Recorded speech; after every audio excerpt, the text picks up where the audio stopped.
Good afternoon and welcome to today's webinar with Abigail Steel. Please be aware that this session is being recorded and the recording will be sent to you tomorrow along with any other materials shared today. Please ensure you have selected everyone as the recipient in the chat box and feel free to type in the questions as you feel free during the session, and Abby will try to get to you as soon as she can. Abigail, I think when I'll give her a nudge if there's a few mounting up, but also if you could keep your microphones muted throughout the presentation, and there will be a Q&A session at the end. I think we've got a few people in the room now, so thank you, and I'll hand you over to Abby now. Thanks. Lovely, thank you so much, Christine.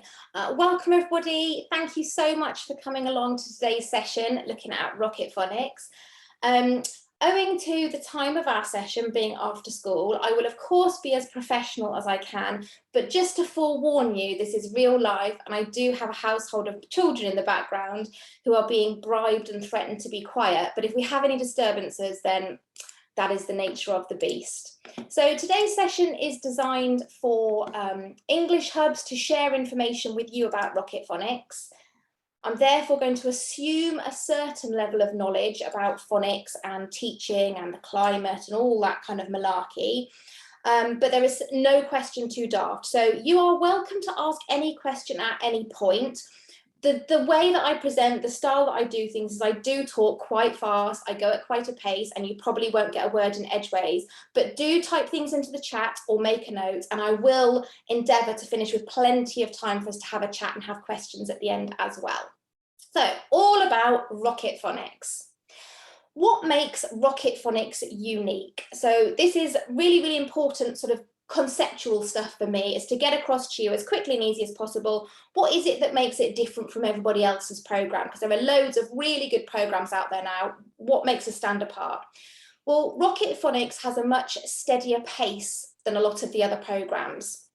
Traditionally, we always taught phonics quite quickly. We taught 4 letter sounds per week, and that was the way that I learned, and it was the way that I taught for many years. Is teach them 4 letter sounds a week as quickly as possible so they can build and use more words sooner. But through my own teaching over the years, I found that I was basically leaving half of my class behind. I would get to Christmas in reception, 50% of my children could do it, 50% of my children had been left behind, and I basically had to start again from the beginning with teaching them the code, and I had created this big differentiation gap. So that really got me to thinking over the years, what would happen if we just slow that pace down? And it all comes into this idea of mapping and how many bits of code do we want to cover? Where do we want to get to at certain points in the year? What is our expectation for children? All these kind of things. So Rocket Phonics is based on 2 letter sounds per week, a slower, more steady pace. The idea being that sort of slow and steady wins the race, the hare and the tortoise type of scenario. 2 letter sounds per week, and because we go at that slower pace, we don't have periods of times where we might stop for lots of weeks to recap and revise things. We always recap and revise things all the way through. That's the nature of phonics, is that you layer up all the time. You're always revisiting and reviewing, but we don't have big periods of time where we're not teaching anything new because we've gone slower. The structure is completely mapped out, and in Rocket Phonics we do base it on a 6-week half-termly block of teaching. So you can see up front exactly what the expectation is of what you're going to teach, and what you're going to be assessing and checking for. Have children sort of embedded that? How are they going on their journey? So it's very, very mapped out for you. Straightforward clarity.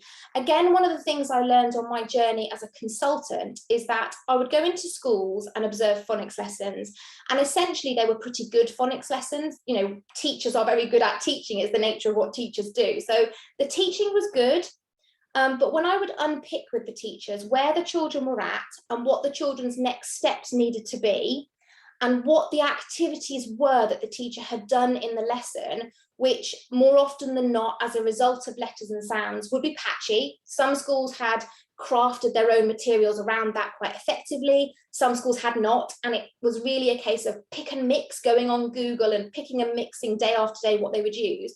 When we unpicked, well, what is it those activities are doing for your children? what are they practicing? What are they applying? Often it was either a mishmash and it just wasn't clear, or there was an imbalance. So teachers would inadvertently and quite naively pick activities that were very, very heavily swayed towards one skill more than another. So the skills might be all around reading and reading skills and much less on spelling and writing skills. And that inevitably led to an imbalance of what the children could and couldn't do. So one of the things that's an important thread through Rocket Phonics is that at every part of the teaching, it's very clear what skill is being either taught or practiced or that the children are applying. And then the fourth thing, perhaps a slightly less obvious thing, but really important in my point of view, is actually the aesthetics. Because again, from my observations as a consultant, looking and watching lots of lessons and working with lots of schools, I often found that if the teacher didn't love the program they were using, if they didn't buy into the way it looks and the way it feels, then actually that was leading to them kind of putting across their opinion onto the children inadvertently. They didn't mean to, but if they were bored or they didn't love it, it came across to the children and they were less interested. And I think that we have, it's personal opinion, but we have some programs that are quite babyish and some programs that are quite mature. And actually, I've noticed that across the country, different geographical areas of teachers and children have different preferences for the look and the feel of different programs and different branding. So that was one of the things that we were really thinking about, is how does it look? How does it feel? How will it appeal to adults and children? So this is just a little screenshot to give you an impression of the scope and the scale of the programme. This is just half of it, and you can get these charts from the Rising Stars website to download and to have a look at, but it just gives you a quick visual of the progression, the extent, the fact that we have all those books that map in with it, the sort of build up. We do follow the book banding colours. But something that we've done since 2015, when we started creating Rocket Phonics, Reading Planet Rocket Phonics books, is we looked at how we were going to do our levelling, our colours and our sort of content. We looked at the book banding colours, and where some people feel quite strongly that you cannot have decodable phonic books that follow the book banding levels, because by very nature, the original understanding of the book banding levels was that phonics wasn't part of it. It was based on repetitive text, repetitive whole language text. Actually, we just reinvented it. We removed from the criteria repetitive text, learn by reading the same sentence on 10 pages, and we simply replaced that with use decodable text and marry it up with the phonics. But all the rest of the criteria, things like how many pages per book, how many words per page, how many characters per level, how many plot points, what the story arc looks like, that is all extremely similar to the original book banding descriptions, and therefore it works seamlessly when it goes up to Key Stage 2 and those colours carry on. So it's as if when we looked at book banding, we took pink to orange and we lifted that up, took it out, and we replaced it with the same colours, the same levels, but with decodable text. So we do align with book banding colours. Now, Rocket Phonics is primarily an online platform. Your go-to is this online platform where you have a copy of everything, all of the books, all the planning, all your resources, everything is in this online platform. We also have a few things that are in print. We have an option of print flashcards, print pupil practice booklets, and print reading books as well, of course. This is a little shot of what the online platform looks like, because again, I think thinking about the aesthetics, the usability, it's nice to be able to show people it's very straightforward, it's very easy to use. Many of the schools that come to Rocket Phonics already might have the Reading Planet online platform for reading books, so it's something they're already familiar with, so they're just adding to it, adding to the sort of the subscription that they have. But this is what the homepage looks like. There's some useful things like guides on the front, a Google backup drive, because I have absolute paranoia about technology failing. It hasn't happened yet, but I'm paranoid. So all the documents are there as PDFs as a backup. And then you've got your orange menu button. And when you click it, you get a really simple drop-down menu with everything in there. teaching big books, flashcards, interactive flashcards, pupil booklets, freezers and poster, sounds mats, teacher guides, target practice readers, and Rocket Phonics readers. And in the sort of following few slides, we're going to look at these resources and talk a bit about them and see what they look like.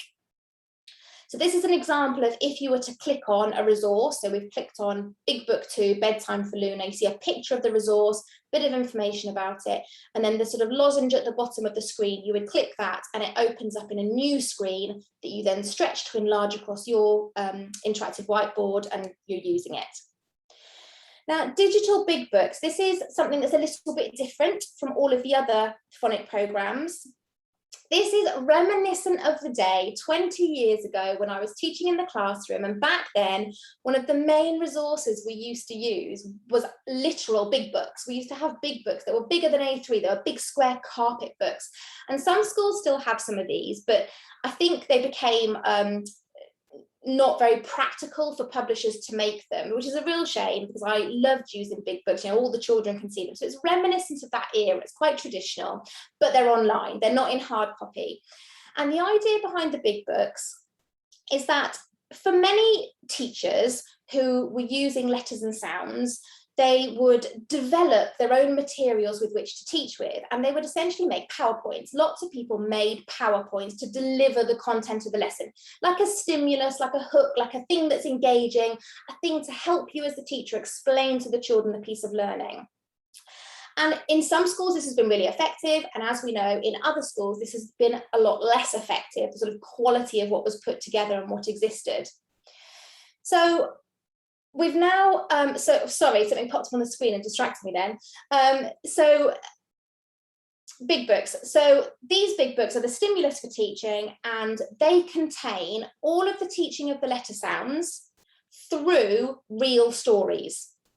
Each big book covers 12 weeks of teaching, so a full term, so September to December, you know, spring term, your summer term. Each big book covers a full 12-week term.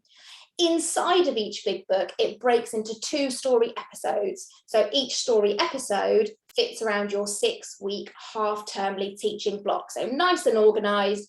You know that you're going into, say, autumn half-term 2 for year reception, and you'll know that you'll be on Big Book 1, Nip and Nap Visit Earth, on the 2nd story episode, and that's going to be your 6-week teaching block. So the stories are cohesive wholes. As you turn the pages, it is a book. These are stories, but they have been written in such a way that each double page spread, so each time you turn the page and you have that double page spread, that stands alone as a little piece of story, a little piece of text to deliver the content of what you're teaching. So it will introduce the letter sound, and it will contain lots of phonemic awareness, words that contain the letter sound that you can't yet use for reading and writing because you haven't taught the other bits of phonics in the word, but actually you can expose children to that for their phonemic awareness and for their speaking and listening. Now, an interesting thing to think about with phonic programs is that some of them have gone in a direction of going very, very pure, very, very focused, stripping back any other skills to really get to the nitty-gritty of the letters and the sounds, blending and segmenting words, you know, really gone for a focused approach. And there's an expectation with those programs that other basic literacy skills would happen at another time, in an English lesson or in a different session. In Rocket Phonics, we've gone for a slightly more holistic approach. We still absolutely have the rigor.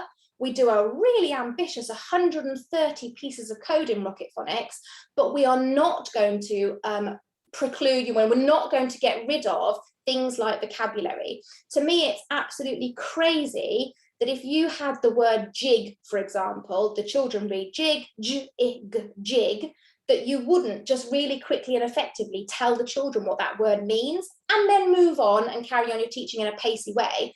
And it is all about that fine balance and upskilling our teachers, as you will know working in English hubs. It's all about getting the teachers on the ground to understand the difference between concisely and quickly giving that vocabulary and not hanging around on that for too long and losing the pace of your lesson. But we do have this approach of including lots and lots of rich vocabulary, speaking and listening in Rocket Phonics, because there's a huge need for it. And phonics, by my definition, is both very, very rigorous and focused and clear, absolute clarity, absolute mapping and tracking, but also rich and full and contains other literacy skills. So these are your big books. They're your stimulus for teaching and introducing letter sounds. Little example of a spread. I think I've put in a few more into this presentation to give a bit more visual impact so you get an idea of it. These are at the heart of the programme. You've got the adult text on the screen. This is not designed for children to read it. It's for the adult to read to the children as part of the lesson. Then you've got your yellow lozenge where we're introducing the lowercase and the capital letter for the sound. Occasionally we get a misconception, a teacher on the ground who says, oh, you're teaching N and N, because they might think that a capital letter is the name. And of course it's not, it's just the sound. We're just introducing N with the lowercase and the capital. The blue lozenges contain words that are cumulative and decodable. These are for reading with the children, either modelling to them if they're not there yet, or reading with them. And like I've mentioned, that language is kind of built into the story as well. This is another little example, and in this example I brought up the tool. There are tools that you can use in these big books. There's a storyteller audio who will read the story for you if you don't want to read the story and you want the sound effects. And there are things like a zoom tool, and there are things that you can use like pens to draw on the screen. Now in this screen, I've actually underlined lots of words, not because that's something that I would do with the children. This is a screen taken from a training PowerPoint presentation that I use in the training to demonstrate to teachers that actually you need to have a little think about what might you pick out of this page to talk about with your children. So some of these are words with a S sound in, like splashed, splish, splosh, see, because, oh, that's so lovely to say and get the children to say and to listen to. Loads of phonemic awareness there.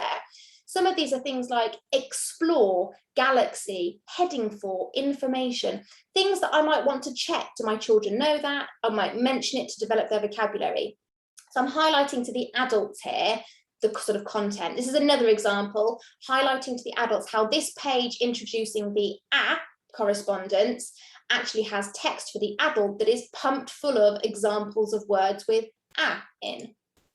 Another example, this is going to show you how it zooms in. If you were using this whole class, Rocket Phonics primarily promotes whole class, but we do try and give schools some ownership of whatever fits your logistics. If you want to work in ability groups, that's absolutely fine. That's a really good way of doing it, but also working as a whole class is a really good way of doing it.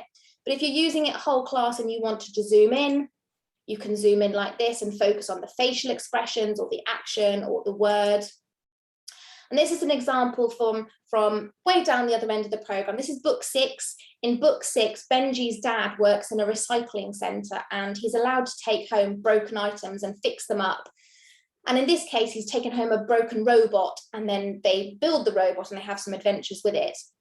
But this is a really nice example of a spread where the focus is the ul sound with the L-E spelling, but actually in the adult text, there is the word metal. Now, having that word metal there gives you an opportunity to extend and challenge. If you've got children in your cohort that are ready for and at the level of thinking about those different spelling alternatives, the spelling alternative is not part of this lesson per se, but the option is there, the sort of rich, pumped full of different things is there that the teacher can call upon if they want to develop that and talk about it. If they don't, if it's not appropriate for their cohort, they don't have to talk about that.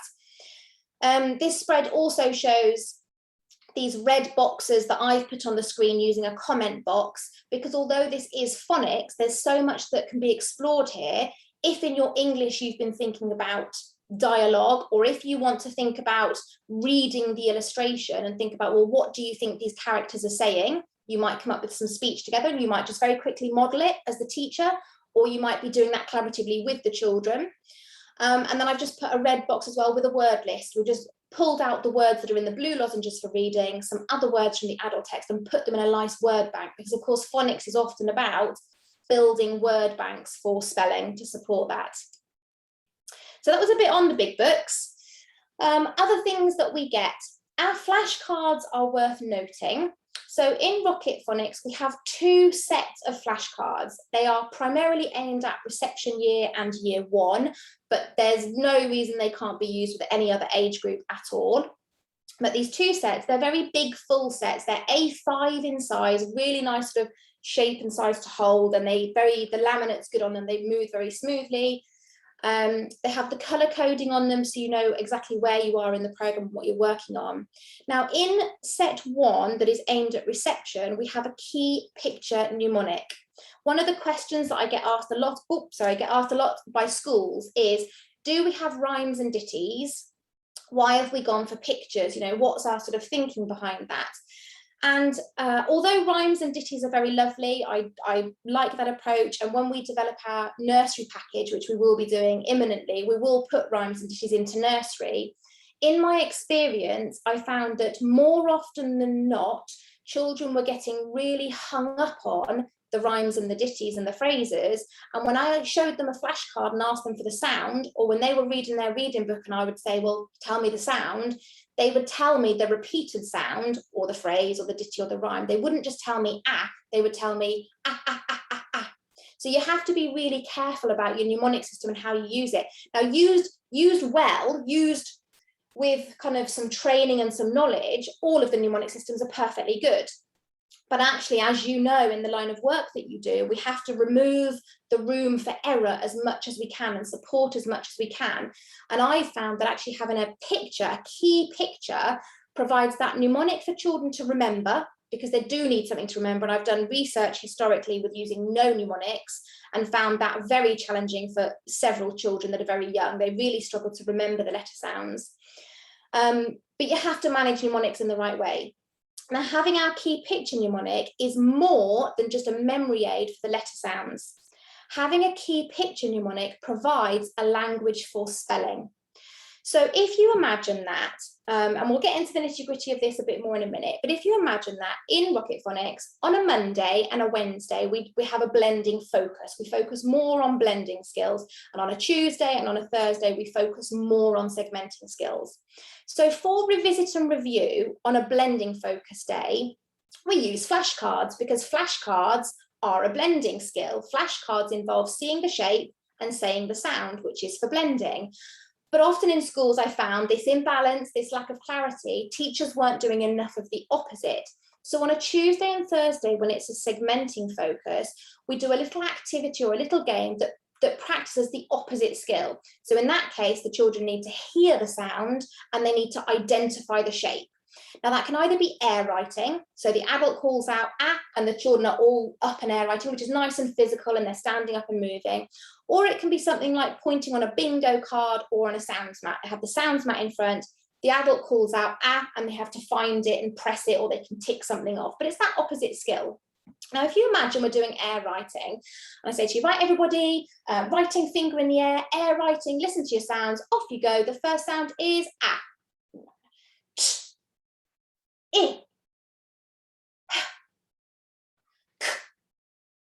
When you say k, which k do you mean? Some children will go, which k do you mean? Other children will just write the first one that pops into their head.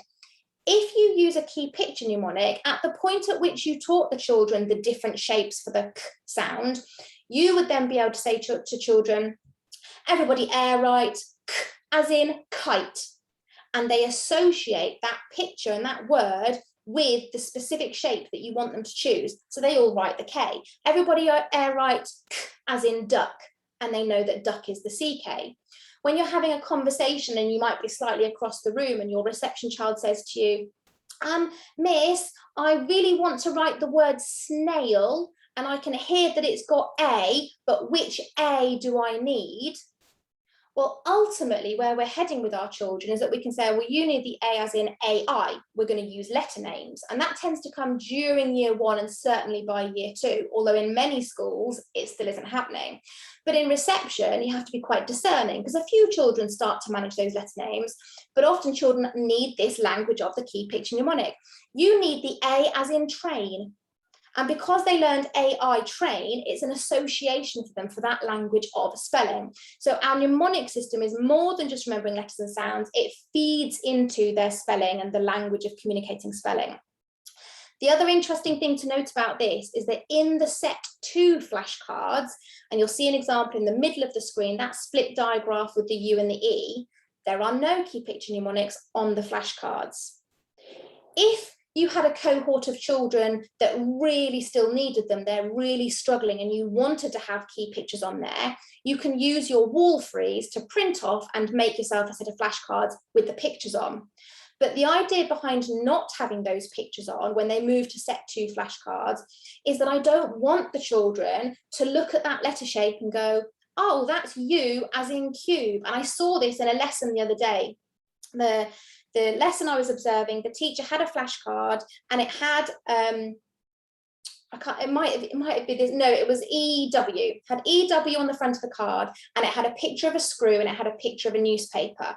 And the teacher wasn't aware, he hadn't had recent training, he wasn't understanding about how to use the flashcards, and he held up the card to the children, and the children all said, like, ooh, they all went, ooh, ooh, it's ooh.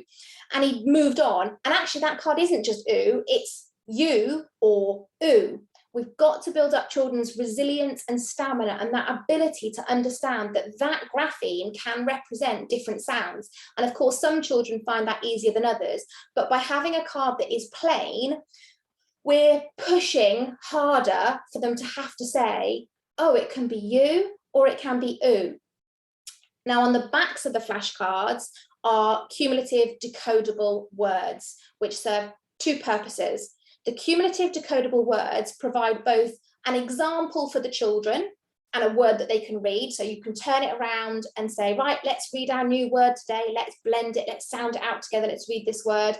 And look, here's the sound, you know, it's at the beginning of the word or it's in the middle of the word. It's an example that you show the children and you get them to blend. But also the words on the back are a support for the teacher. So on the back of that green split digraph card, there will be the words cube and the word flute.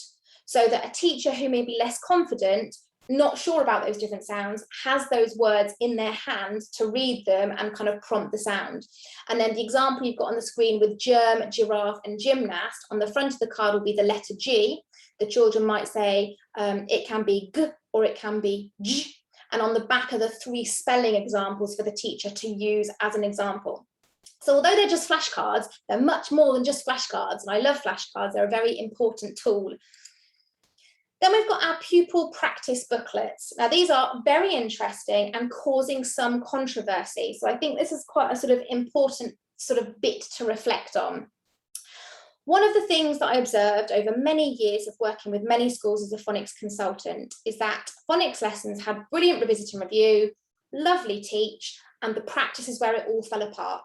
The practice was either didn't have clarity, it wasn't a well-chosen activity, it wasn't doing what the children needed, or there wasn't enough time, it was raced and it was rushed and it wasn't effective because they didn't get time to practice, or it was inconsistent, people were doing all sorts of different things. Practice was a bit of a mess, and it still is in some schools. The point of the pupil practice booklets is that it's all the exact little skills that children need to practice there for you, done in a little work booklet that the teacher can lay their hands on really easily.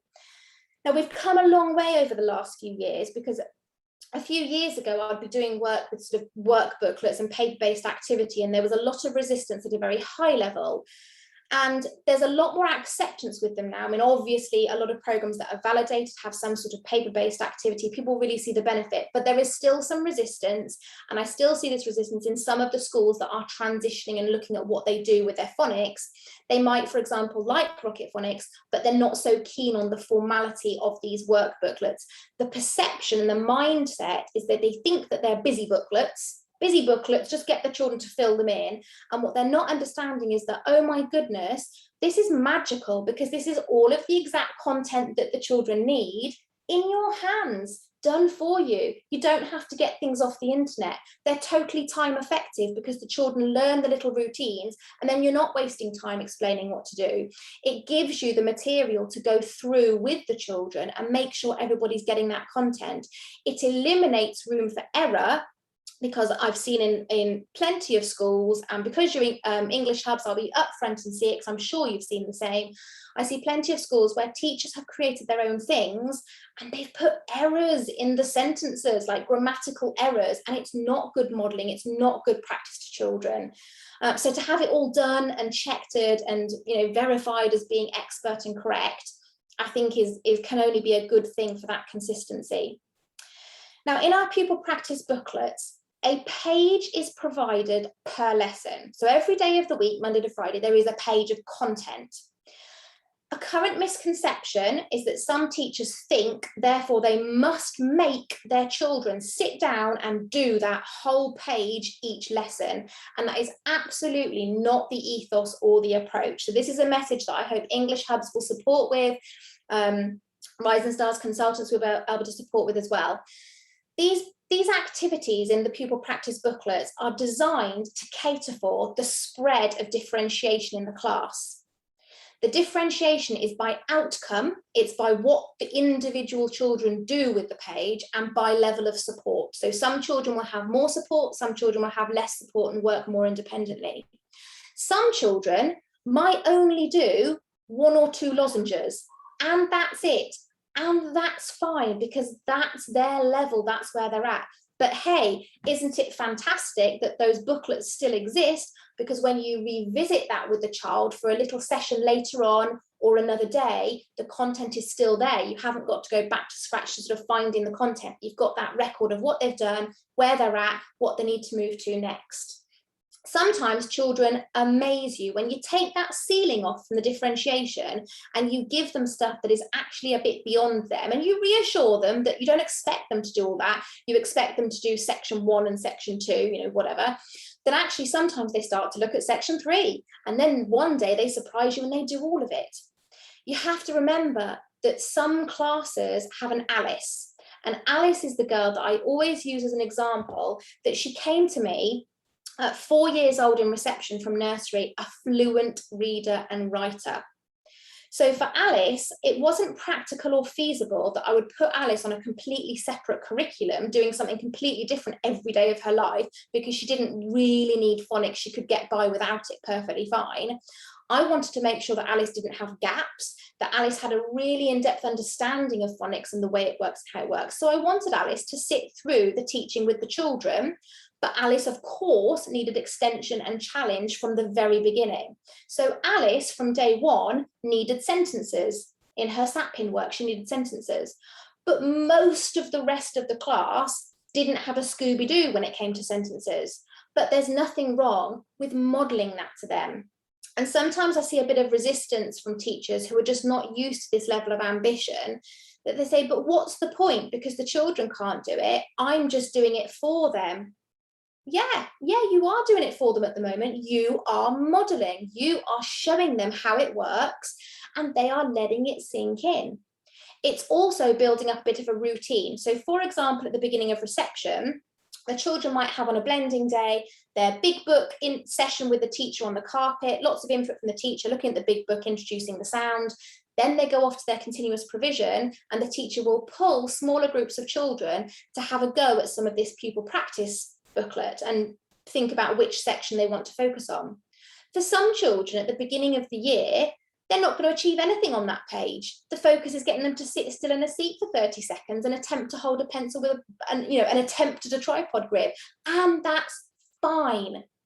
Because what the phonics programs are doing, what training is doing, what English Hubs are doing, is we are upskilling the profession to understand where we're at, where we're heading to, that journey, what that journey is going to look like, and how to get the balance right of nurturing the child with exactly what they need at exactly each point along the way.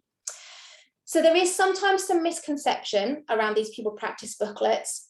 And occasionally you might have schools who want to use Rocket Phonics, but they don't want to use the pupil practice booklets. And I would gently encourage them that actually it's part of the ethos. If you want to get the results, if you really want that result at the end of the year, you really need to start giving them a try. But there isn't anything in Rocket Phonics that is enforced. We are a support mechanism. We are a program that supports teachers in, they are the professionals we support and we gently encourage.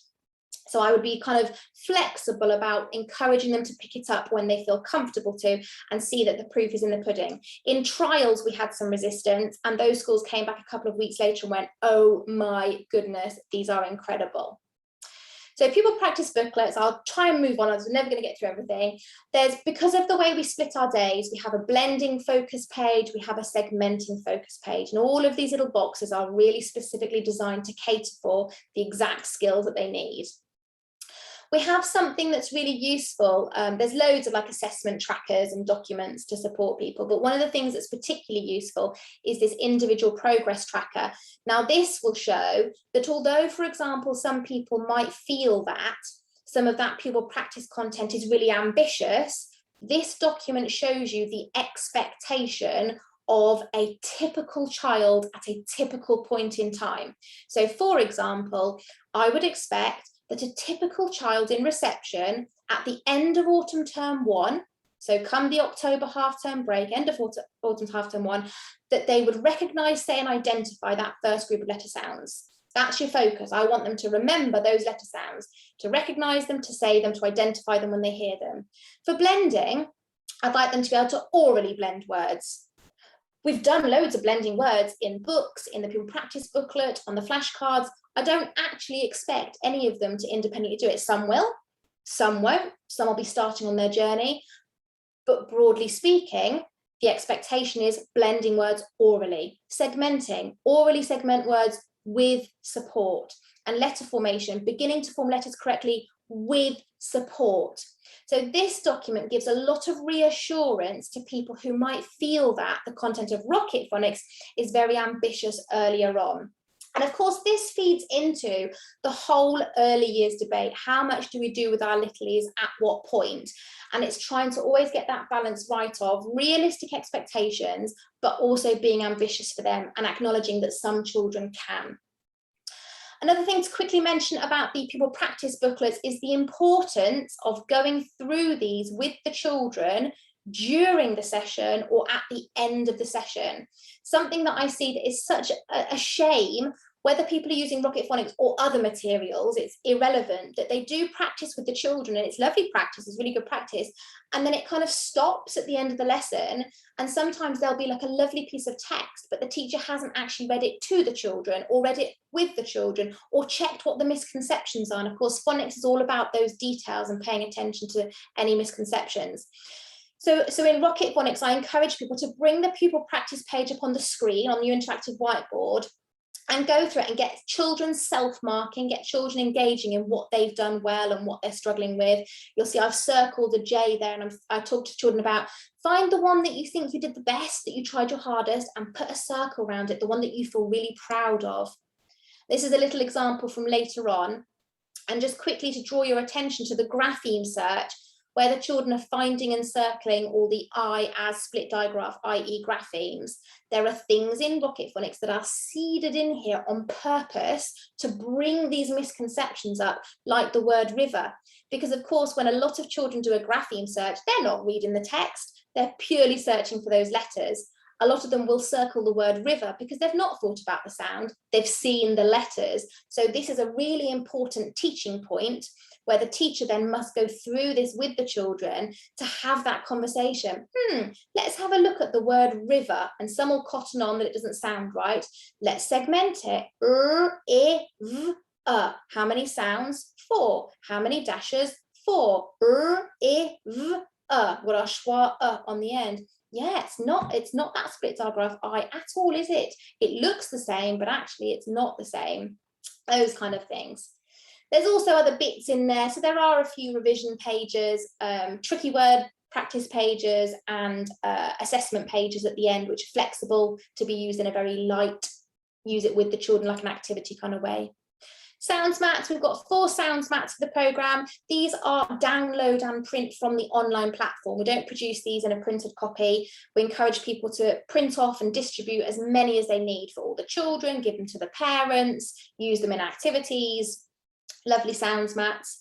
Wall freeze, again, is a download and print yourself, and we encourage, have it up in your classroom, have it up in breakout areas, give children copies to take home if they, if the families will engage with you and the children need it.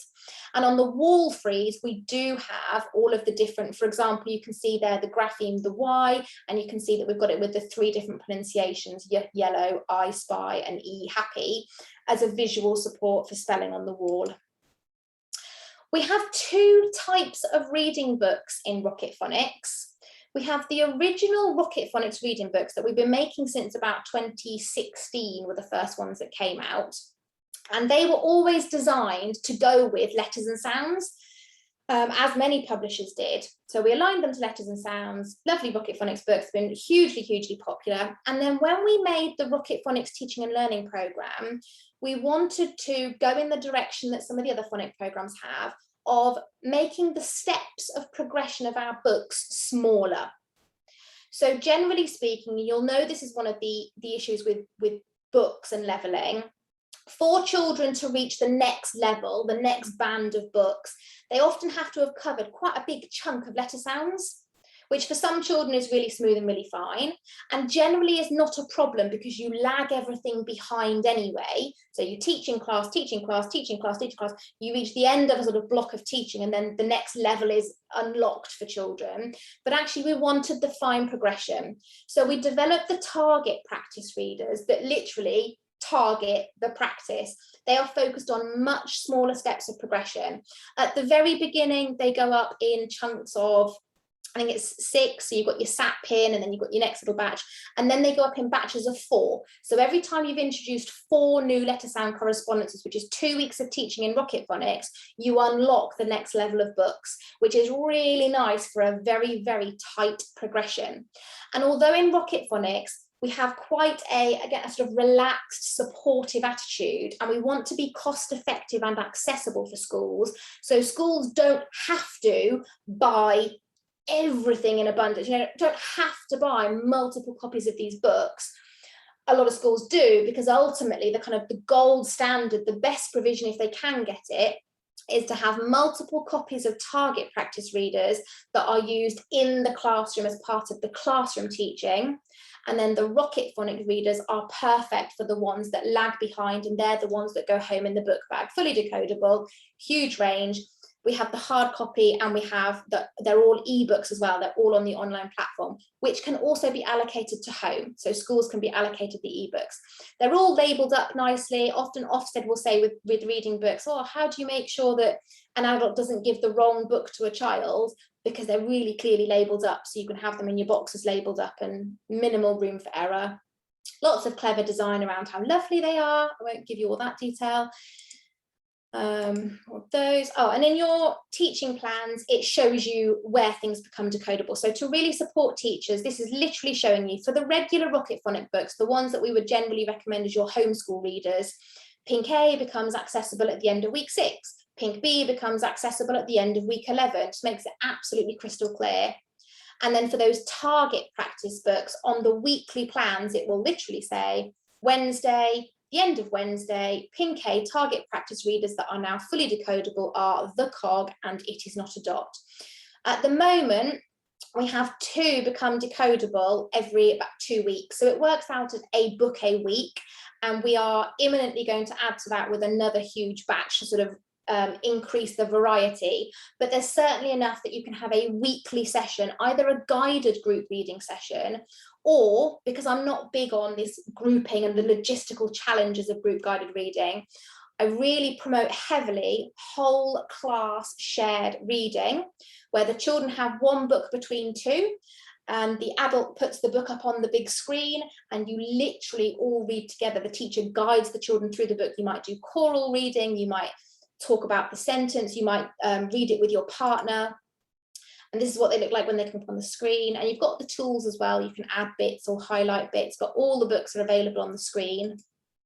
And they all have comprehension questions at the back anyway, but they then have a quiz, an interactive quiz, like a multiple choice kind of interactive quiz, which is a really nice activity to do with the children as a whole class, but also families at home can access that quiz. So if you've allocated that book to be read at home, the families at home can access that too. There's also, with every single book, Rocket Phonics readers and target practice readers, there are also follow-up activities and photocopy masters. So you can print off an activity that's wider reading skills. This example is all about sequencing and retelling the story. So it's more than just phonics. And that's something that, again, we just make recommendations. You might want to use it in school as part of a follow-up to reading, or you might want to send that home for a nice home activity. Teacher guides, there are 2 teacher guides. They're absolutely huge. like 300 pages or something crazy. So they don't print the whole thing off. They're broken into chunks on the online platform. So introduction, weekly plans, daily plans, assessments, SEND guidance, and then we've got an Excel spreadsheet tracking system where all of the data can be put in from the assessments every 6 weeks to keep them on track. This is a little snap of what those end of half-term assessments look like. They're really simple and easy to administer, minimal sort of bit of adult blurb that you need. Logistically, I've been suggesting to people that actually, although for the reading section, you need to quickly do it one-to-one, you need to kind of pull a child, let me hear you say your sounds, let me hear you read some words, let me see if you can read these words, let me see if you can read the sentence, do you know what it means? For things like letter sound writing, word dictation, common exception words, you can do that as a whole class and just do a whole class dictation and then look at what they wrote and record it on here, or get them to write it straight on here. It's absolutely flexible, but it just gives you a really deep insight into exactly what they can and can't do at each 6-week point along the programme. Rapidly running out of time, so a little bit on pace and progression and lesson structure. You know we do 2 sounds per week. It's all about consistency. But even though we do 2 sounds per week, which is slow, we cover a lot of ground. We actually go to 60 letter sounds in reception, and we go to 70 letter sounds in year 1. There isn't an expectation that actually children at the end of reception, at the end of year 1, would know 60, then 70, then 100, 130 to automatically. That is insane. That is a huge amount. The English language is really hard. Phonics is really complicated. It takes many years to properly embed it. So most children will have a really solid command and be fluently reading and writing actually by the end of reception. As a minimum expectation, simple sentences for reading and writing by the end of reception, and very strong by the end of year 1. Comparison with letters and sounds, we get asked this a lot. We wrote our programme to be the next step on from letters and sounds, so we are fully aligned with letters and sounds. The only little bit of difference that we have is that we don't have a standalone phase 4. We don't have that block of time where we stop and we just do phase 4.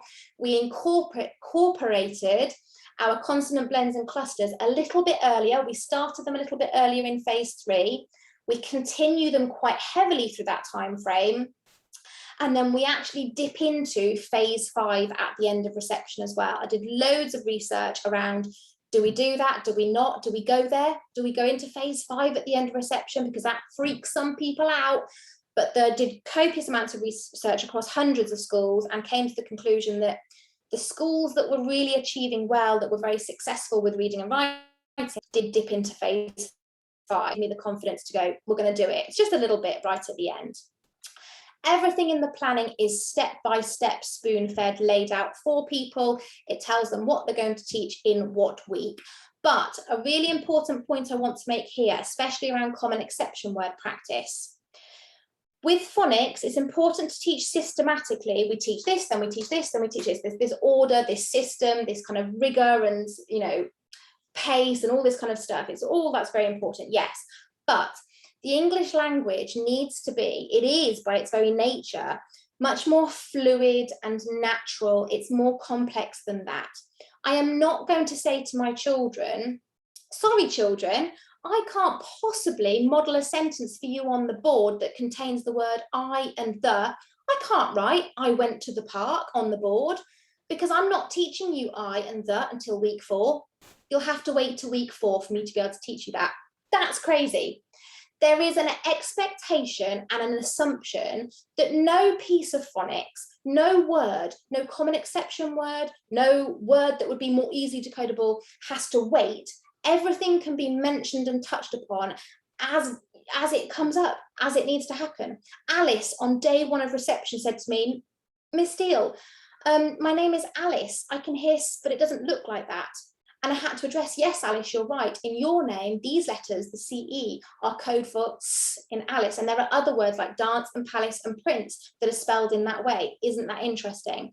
So systematic, yes, but incidental, yes, as well, especially when it comes to things like common exception word practice. I wouldn't wait till week 13 to mention he or she. If that crops up earlier, we talk about it earlier. This is just another version of looking at the same information as the scope and sequence that's broken down weekly into termly, sort of those 6 weekly terms, short half terms, just so that people have an overview in the programme of that's what I'm doing this half term, that's what I need to cover. I did a few slides that sort of break that content down for you, but I'm going to skip over those because we haven't got time today. I do hope that lots of you will come and have training with me and learn more about Rocket Phonics, so we can spend a whole day at least, maybe 2 days. If schools start with Rocket Phonics mid-year, or obviously they've got cohorts that haven't come through reception on it, I encourage them, map against a calendar and literally plot out where you're going to start from, what you're going to cover by when. I encourage them not to be afraid to have a longer term plan. There is nothing wrong with taking your children right back and starting them earlier and making sure they've absolutely nailed it. It's solid and it's embedded. I've encouraged this year, year 1 children to go right back and start from reception summer half term 2. That's that beginning of that phase 5 bit, because a lot of them haven't had it.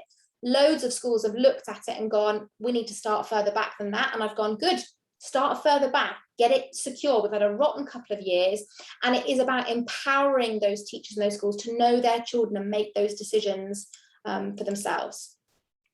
Last bits I want to say, please be thinking about questions and jotting them down. There's nothing coming up in chat next, which is why I'm actually still rambling on rather than answering your questions. Of course, our challenge in literacy, and I make it our phonics challenge, is we've got to teach the code. We've got to teach blending, segmenting, letter formation, handwriting, code level, letter sounds with that reversibility, word level, vocabulary, sentence level, fluency, text level, comprehension. There is so much to pack in to phonics teaching. This is why Rocket Phonics split it into 2. We went to this 2-day model, a blending focus day and a segmenting focus day. So we can still follow that whole teaching and learning cycle and really do it justice. We haven't got to rush through it. That's our pattern. Monday, new sound blending. Tuesday, repeat the sound segmenting. Wednesday, new sound blending. Thursday, repeat the sound segmenting. Friday, encouraging teachers, you might want to have that as your tricky word focus day, and there are lessons provided for that, activities provided, or extra consolidation, assessment, extra enrichment. You know your kids, be flexible about what they need on that day. Little snapshot then to finish off with what the days would look like. On a blending day, blending skill flashcards, revisit and review, using those flashcards, letter sounds, flip them over, blending with words. Teaching using the big book story spread, using that stimulus as much or as little as needed for that group of children, and that can vary, but using that as a teaching stimulus. Pupil practice booklets for practicing and applying, and they go from code level to word level to sentence level. And then application using target practice reading book that might sit at the end of the lesson, they move to reading some of their book, or it might be a once a week standalone, group guided or shared whole class reading. But that is the decision of the school to look at the logistics and what books they've got and how that's going to work. A segmenting day, the opposite skill for revisit and review, air writing or a bingo or hearing the sound and finding on a sound mat. Teaching is flip chart modelling, using the teacher as the tool, lots of modelling on a flip chart, segmenting, using a finger routine, word level and sentence level, and of course letter formation sort of for code level. Then practice and application, pupil practice booklets, there's lots of dictation in there at letter sound level, word level, sentence level, and application carries across into the wider curriculum. It is 7 minutes to 5. So I'm going to pause and come and share me. I'm going to stop sharing that screen and share me on the screen and ask, are there any questions you'd like to ask? Oh, I didn't get to, I had some slides, I had a load more content, but I waffled on. Had some slides at the end that talk about things like pricing and training. So for school training access, you go through Hodder events. So the Hodder events team are managing all of the admin on that, which is brilliant. And then my company, Abigail Steel Training, is responsible for the delivery of that training. And I've got a team of 15 extremely experienced consultants, and we will continue to grow as the program demand grows across the country.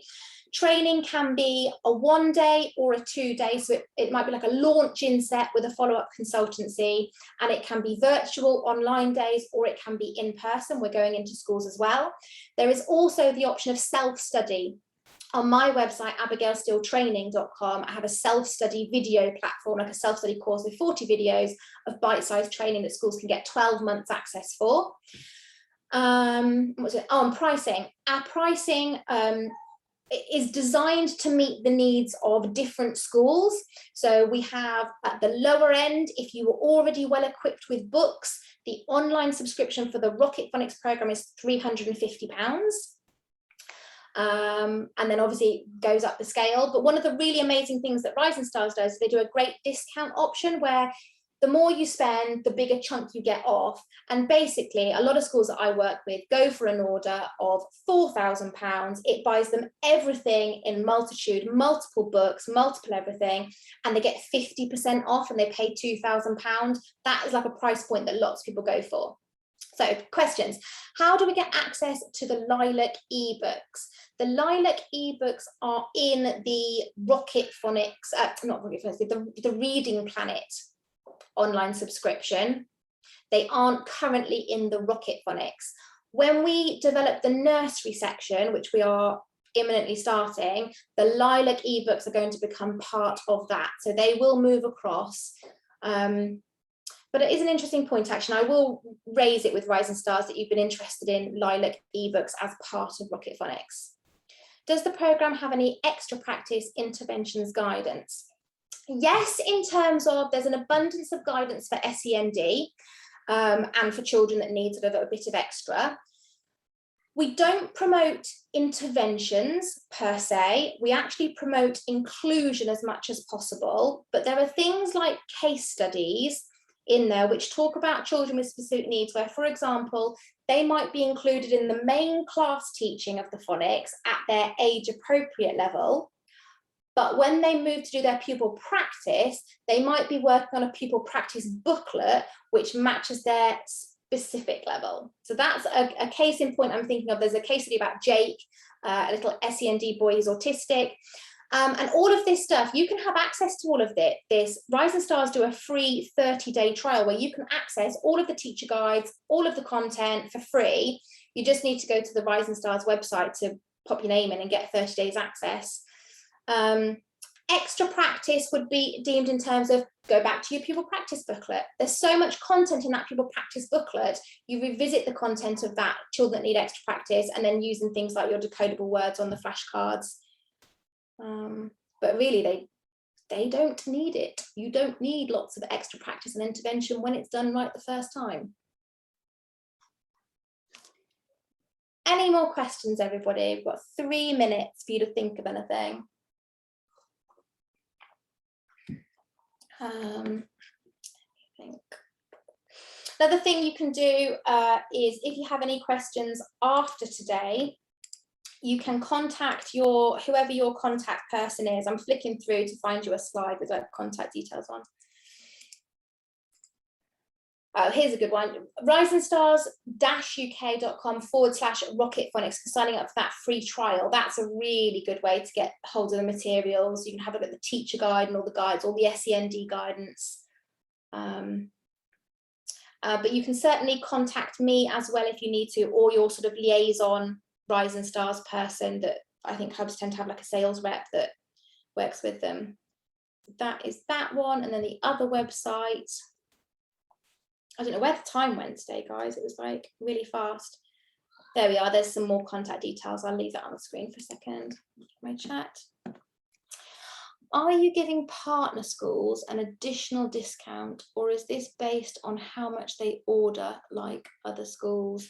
Oh, that's not a question for me. That is a question for a sales rep person. There we are. Christine's typing in the chat for you, Emma. Oh, perfect. She'll get in touch. I really hope this has been informative for you, everybody. I really appreciate your time in coming along to find out a little bit more. And like I say, I hope that some of you will consider coming on some more in-depth actual training with me. I'm aware that hubs might be being encouraged for some of their literacy specialists to take up training of the different programs and sort of become trained to a new level. We're looking at offering 2 types of training: practitioner training, where you can be trained to the level of a practitioner, the same training that you would get in a school, and also specialist training, so that we can train you in a more in-depth way, so that you'll be sort of even better equipped to understand Rocket Phonics and work with it. Well, I think on that note, it is 5 o'clock. Christine, do you do a signing off bit? Yeah, that's lovely. Thanks, Abby. That was really good. So yeah, I mean, I think with most of the hubs, your sales consultants are directly in contact with you with regards to setting you up on a free 12-month subscription as well for the Rocket Phonics online. So we will be in touch again over the next sort of few days with regards to setting that up for you. You'll get a recording of this sent over to you as well. And yeah, thank you, Abby, and we'll be in touch and look forward to speaking to you all again soon. Thanks everyone. Bye. Thanks.